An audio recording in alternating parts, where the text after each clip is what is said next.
মুসলমান ভাইরা রে আমার, তাহলে সব আমল নেক আমল হবে না। আমলটা নেক আমল হওয়ার জন্য শর্ত হলো চারটা। জোরে বলেন কয়টা? আরো জোরে বলেন কয়টা? আমলটা নেক আমল হওয়ার জন্য চারটা শর্ত। এক নাম্বার হলো আমলের মধ্যে ইখলাস দরকার। যারা আওয়াজ করে বলেন কি দরকার? নিয়ত পরিশুদ্ধতা দরকার, ইখলাস দরকার। যে আমলের মধ্যে ইখলাস নাই ওই আমলটা আমলে সালেহ হবে না। ওই আমলটা যদি আমলে সালেহ না হয় ওই আমলটা জান্নাতে নিতে পারবে না। কথা বলেন ঠিক কিনা? তাহলে আমলে সালেহ হতে গেলে শর্ত হলো চারটা। এক নম্বর হলো ইখলাস দরকার। কি দরকার? জোরে বলেন। তাহলে ইবাদতের মধ্যে ইখলাস দরকার। আল্লাহ রাব্বুল আলামিন আমাদেরকে ইবাদতের জন্য বানাইছেন।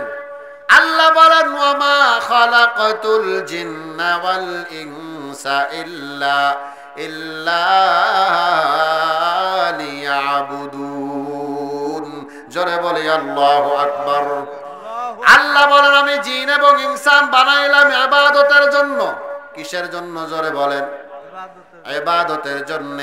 এই ইবাদতের মধ্যে ইখলাস দরকার আছে না নাই? ইবাদতের মধ্যে ইখলাস দরকার, আল্লাহর সন্তুষ্টি থাকা দরকার।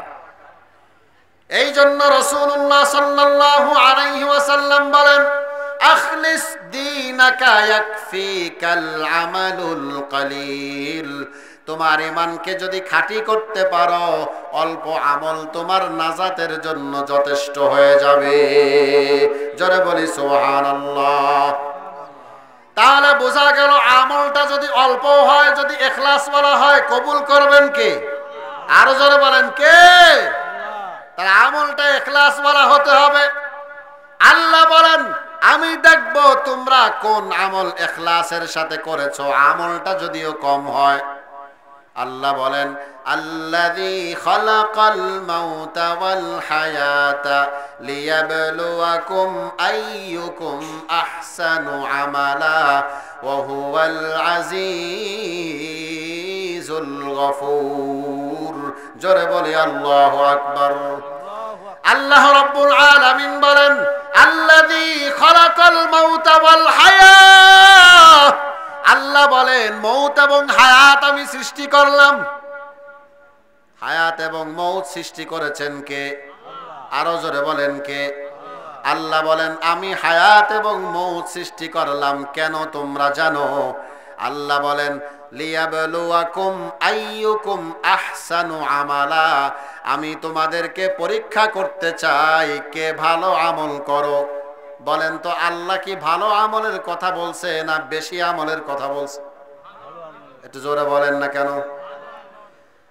আল্লাহ বলে ভালো আমল কে করবা সেটা আমি দেখতে চাই।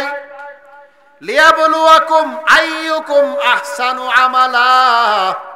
আমি দেখতে চাই তোমরা কে ভালো আমল করো। আকসারু আমালা বলেন নাই, বরং বলেছেন আহসানু আমালা। তোমাদের কার আমলটা কত সুন্দর আমি আল্লাহ সেটাই দেখব। আমল যদি সুন্দর হয় ওই সুন্দর আমলের বিনিময়ে আমার আল্লাহ পরকালে আমার জন্য জান্নাতের ফায়সালা করবে। এখন আসুন সুন্দর কাকে বলা হয়? আমাদের দৃষ্টিতে সুন্দর কাকে বলে? বলে ওই লোকটা দেখতে অনেক সুন্দর। কথা বলেন ঠিক কিনা? ওই যে বাজারটা দেখতে অনেক সুন্দর, ওর সন্তানটা দেখতে অনেক সুন্দর, ওই গাছের ফলটা দেখতে অনেক সুন্দর। কথা বলেন ঠিক কিনা? মানে আমাদের দৃষ্টিতে সুন্দর হলো দেখার সুন্দর। কথা বলেন ঠিক না? মানে আমরা সুন্দর কাকে বলি? যেই জিনিসটা দেখতে সুন্দর, দেখতে ভালো, আমরা সেই জিনিসকে সুন্দর বলি। কথা বলেন ঠিক কিনা? তাহলে যেই জিনিস দেখতে সুন্দর, দেখতে ভালো, আমাদের কাছে সেইটা সুন্দর। কিন্তু আল্লাহর কাছে দেখতে সুন্দর হলে ওই হুজুরের চেহারা ভালো, ওই হুজুর আমার কাছে ভালো, এরকম না। তাহলে দেখার সৌন্দর্য আমাদের কাছে সুন্দর, কিন্তু আল্লাহর কাছে দেখার সৌন্দর্যের কোনো মূল্যায়ন নাই। কথা বলেন ঠিক কিনা? কারণ রাসূলুল্লাহ সাল্লাল্লাহু আলাইহি ওয়াসাল্লাম বলেন, ইন্নাল্লাহা লা ইয়ানজুরু ইলা সুওয়ারিকুম ওয়ালাকিন ইয়ানজুরু ইলা কুলুবিকুম ওয়া নিয়্যাতিকুম।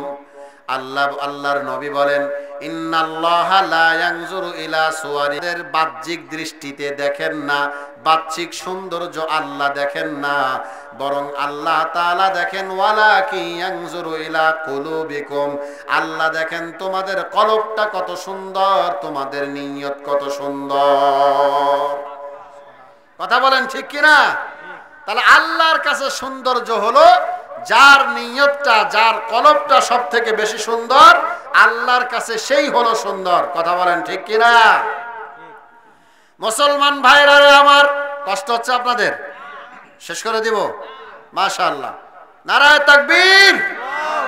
মুসলমান ভাইরা আমার, তাহলে ইবাদত কবুল হওয়ার জন্য শর্ত কয়টা বলছিলাম? 4টা। 1 নম্বর হলো ইখলাস, 2 নম্বর হলো হালাল রিজিক। 2 নম্বরের নাম কি? আরো জোরে বলেন, আরো জোরে বলেন। হালাল রিজিক। হালাল রিজিক কাকে বলা হয়? একটা জিনিস হলো আল্লাহ রাব্বুল আলামিন এমন কিছু তৈরি করছেন যেই জিনিসগুলা শুরু থেকেই হারাম, অর্থাৎ যখন থেকে সৃষ্টি করছে শুরু লগ্ন থেকেই সেইগুলাকে আল্লাহ হারাম বানিয়েছেন। আবার হারাম হলো আরেকটা হারাম, যেইগুলা শুরু থেকে হারাম ছিল না কিন্তু পরবর্তীতে কারণে কোনো কারণে সেগুলা হারাম হয়েছে। কথা বুঝতেছেন আপনারা? শুরু থেকে এমন কিছু আল্লাহ বানাইছেন যেইগুলা হারাম, যেমন শূকরের গোশত, হালাল না হারাম? জোরে বলেন। এটা কি পরে বানাইছেন নাকি শূকরের শুরু থেকেই হারাম? কিন্তু গরুর গোশত খাওয়া হালাল না হারাম? একটু জোরে বলেন। 100% হালাল। কথা বলেন ঠিক কিনা? তাহলে শূকরের গোশত খাওয়া হারাম, আবার গরুর গোশত খাওয়া হালাল। কিন্তু বলেন তো, আপনাদের শরৎগঞ্জ বাজারে যদি কোনো ব্যক্তি গরু জবাই করার সময় গায়রুল্লাহর নামে জবাই করে, তথা আল্লাহর নাম ছাড়া যদি অন্য কারো নামে জবাই করে, বলেন তো মুসলমানের জন্য এই গরুর গোশতটা হালাল না হারাম? বুঝতে পারছেন তো? তাহলে গরুর গোশত আগে থেকে হালাল ছিল, কিন্তু কোনো কারণে সেটা হারাম হয়ে গেছে। কথা বলেন ঠিক কিনা? এখন বলেন তো দেখি, সুদ হালাল না হারাম? ঘুষ হালাল না হারাম? এখন আপনি বাজারে যাবেন, বাজারে যাওয়ার পর গরুর গোশত তো হালাল, গরুর গোশত জবাই হয়েছে আল্লাহর নামে, তাও হালাল, গরুর গোশতটা পুরাটাই হালাল। কিন্তু আপনি বাজারে গেলেন, বাজারে যাওয়ার পরে গরুর গোশত কিনলেন, যেই টাকা দিয়া গরুর গোশত কিনলেন এই টাকা হলো হারাম।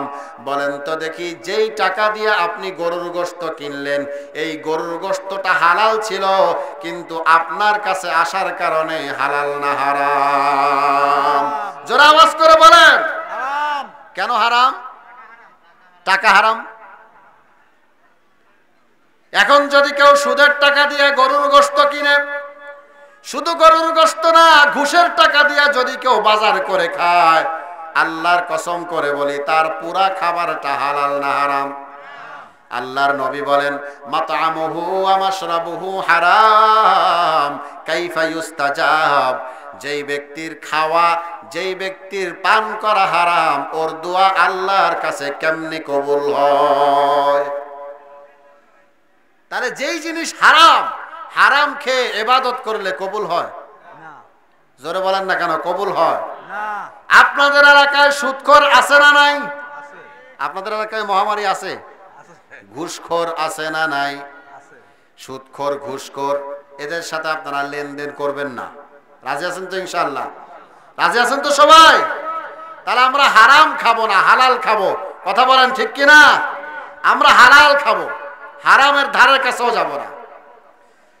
মুসলমান ভাইরা আমার, সংক্ষেপে বলে যাই, তাহলে ইবাদত, নেক আমল, আমলে সালেহ হওয়ার জন্য শর্ত হলো 4টা। 2 নম্বরের শর্ত হলো হালাল রিজিক। 3 নম্বরের শর্ত হলো নবীর সুন্নাত তরিকা। জোরে আওয়াজ করে বলেন কি তরিকা? জোরে বলেন। সুন্নাত তরিকা। দুনিয়ার মধ্যে কোনো আমল যদি সুন্নাত তরিকায় না হয়, এই আমলটা আল্লাহর দরবারে গ্রহণযোগ্য হবে না। কথা বলেন ঠিক কিনা? তাহলে আল্লাহ রাব্বুল আলামিন বলেন, তোমরা যদি মেহমান হতে চাও 2টা শর্ত লাগবে।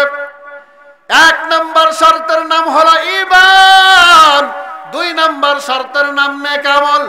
আল্লাহ বলেন এই 2টা শর্ত যদি তোমাদের মধ্যে পাওয়া যায়, আল্লাহ রাব্বুল আলামিন বলেন কানাত লাহুম জান্নাতুল ফিরদাউসি নুজুলা। তাহলে আল্লাহ বলেন আমি তোমাদের জন্য জান্নাতুল ফেরদাউস রেডি করে রাখছি। সুবহানাল্লাহ।